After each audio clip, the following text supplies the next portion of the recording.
Why would you dress your age when you can dress way older than your age? Last year at Halloween, I went dressed as Dracula from the 2025 movie, and it essentially convinced me that this is how I'm supposed to be dressing every day. Now, the same thought crosses my mind every time I'm dressed in witchy, hobbity, or medieval fantasy garb, but personal style is a fickle beast.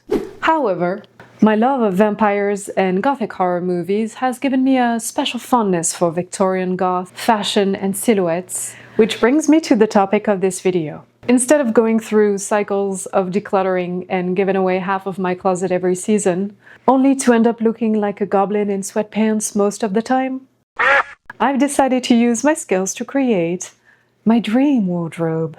So today's category is Victorian Vampire. And I thought I would start with a staple piece in every vampire's wardrobe, which is a white blouse. Another goal of mine is to use materials I've been thrifting and hoarding, so I will once again turn to the cheapest and most reliable source of fabric in large quantities: bedsheets. And without further ado, let us begin.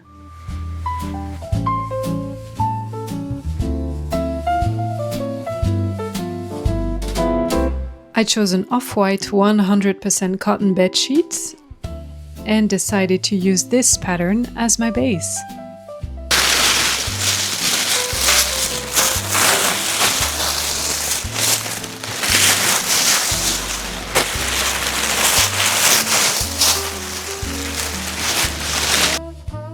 If you've ever used patterns like this one, you'll understand my pain. This is like the one thing that I wish AI could do for me. 2,000 years later. As you can see, my table is a bit small, but I've laid out all the pieces of the pattern that I need. This is the sleeve part, which is folded, obviously. And actually, I'm gonna make it even bigger because I like my sleeves to be dramatic. I won't be creating a mock-up for this project. I'm going to trust the process and hopefully it's gonna work out.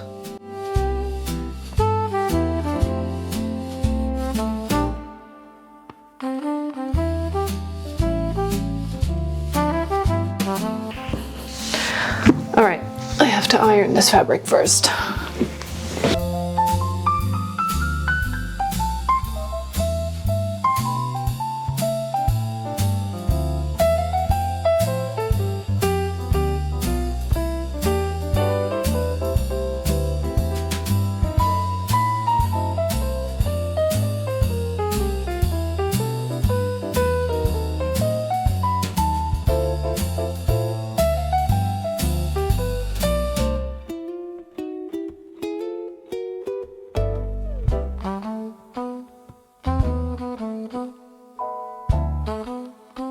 It's not shown here, but I also had to cut the collar and cuff pieces out of interfacing to give them more structure.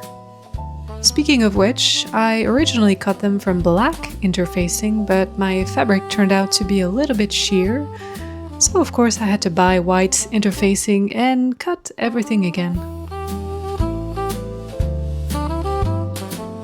Okay, so while I was cutting the interfacing, I realized something. The collar on this pattern is pretty basic. It's like this regular length. But since I'm going for a Victorian vampire vibe, I want it to be like longer and pointier, which means essentially that I have to cut the collar again and then go back to the interfacing, and then we can finally start sewing. I added about 5 centimeters or roughly 2 inches to each side, but in the end I probably could have been a bit more generous to achieve the look that I had in mind. Once all of my pieces were ready, it was finally time for assembly, starting with the front panels of the blouse.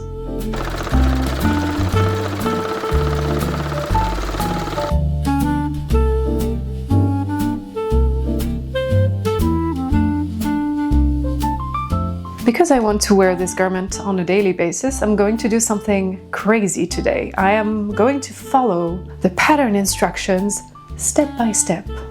I'll be honest, sometimes reading those instructions feels like trying to solve a math problem. It took me an embarrassingly long time to figure out how to make the button placket. I think subconsciously I may have been avoiding button-up shirts in my sewing projects. I wonder why. That said, this was actually the easy side, the one with the buttonholes.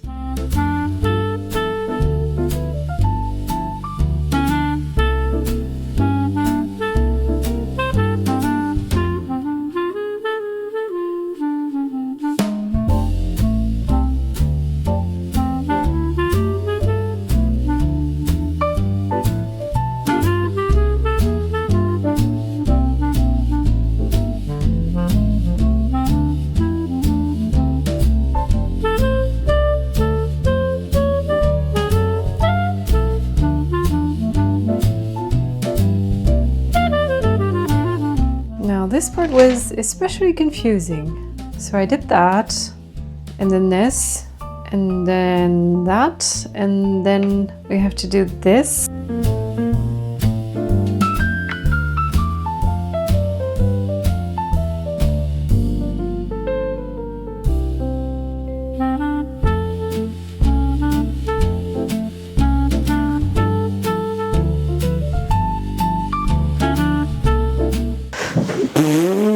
You know what I said about following the instructions?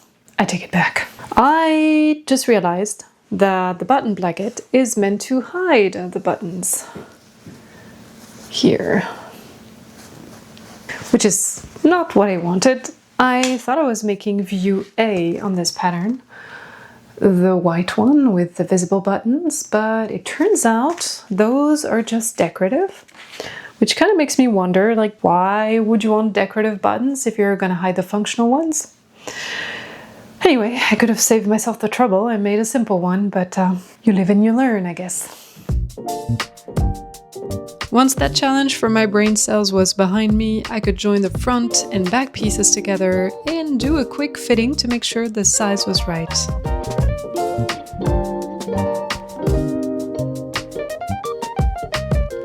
Moving on to the next challenge, the sleeves. I marked those notches to help me attach the sleeves to the armholes and gather part of the fabric. Then I sewed 2 rows of gathering stitches using a long machine stitch.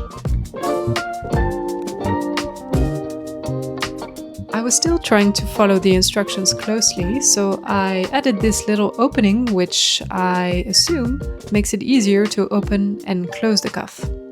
I'll admit that by this point I had pretty much switched to autopilot mode.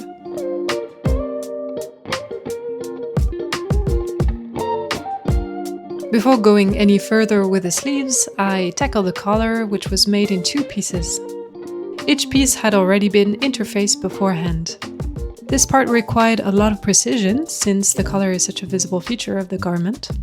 I sometimes compare sewing to baking. You can make a perfectly good cake without measuring everything exactly, but there's a good chance it won't look quite like the picture. With a shirt collar though, I would definitely recommend following the recipe. Next came the cuffs. I reduced them by at least 2 centimeters compared to the original pattern because they felt a little bit too loose around my wrists. Once interfaced and sewn, I attached them to the sleeves I had previously gathered. Then I pulled the gathering threads at the shoulders and eased the sleeves into the armholes, which of course took a lot longer than what I'm showing. I finally received the buttons, and well, I guess they're gonna be hidden, which is too bad. Because look how cute! These will be maybe for the... I think he prefers those. And at last we've reached the final step. The buttonholes on the cuffs and the front of the blouse, and the buttons themselves.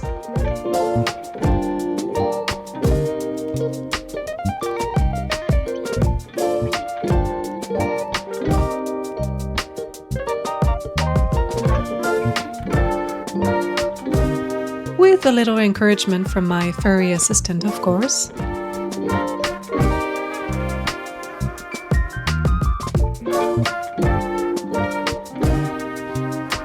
And with that, we're finally ready for the reveal.